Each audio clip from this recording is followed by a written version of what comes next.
This game is just amazing. And if you don't know what this is, or you question why I have a pro wrestling game on a sports list, shut up. I love wrestling. I always have. I have always loved wrestling games. It belongs on this list. And this, of course, is WWF No Mercy. Now, you can't go wrong with really any wrestling game from THQ and Aki on the N64. Whether it's any of the WCW games or any of the WWF games, you're set. I just happen to have No Mercy here because this is the one that has the most memories for me. This was a game where we played it regularly.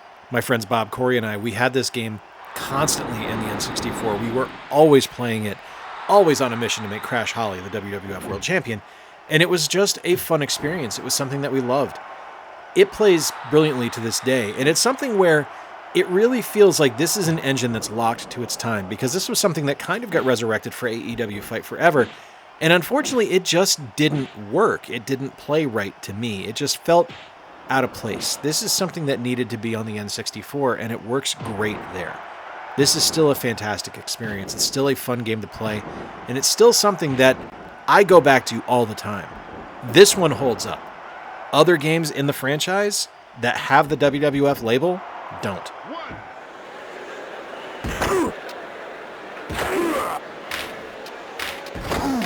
Longtime viewers of the channel will know that my favorite NHL game is NHL 95, and while I would love to talk to you again for probably like the 600th time about NHL 95, I'm going to switch gears just a little bit and talk to you about the previous entry in the series, NHL 94, and specifically this one here, the Sega CD release. And the main reason for that is just the ridiculously improved audio in the game, and it sounds so much better. The game already holds up. Like, the gameplay is solid in NHL 94, no matter what version you're playing. It's brilliant, but the audio quality in the Sega CD release is so good, and it just makes a complete world of difference. Like, the music is actually orchestral, as opposed to just being MIDI. It just sounds fantastic. Does it add a whole lot to the game? No, not really. That's why you can really go with any version of NHL 94. I wanted to talk about this one because I never give it any love. I never shine any light on it. And NHL 94 on the Sega CD deserves its flowers. It's a good damn game.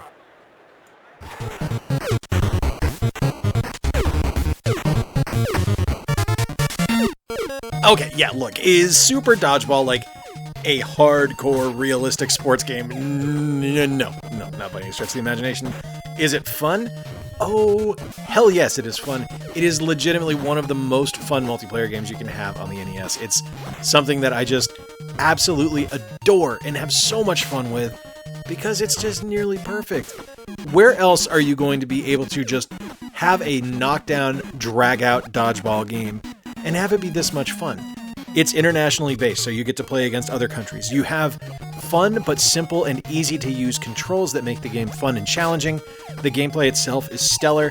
Now, there are some issues with the game, of course. There's some slowdown, there's some flickering. It's an NES game, that's to be expected, but I don't think you're going to have much more fun than this one on the NES as far as multiplayer sports action goes. It's legit perfection. One of my favorite games of all time.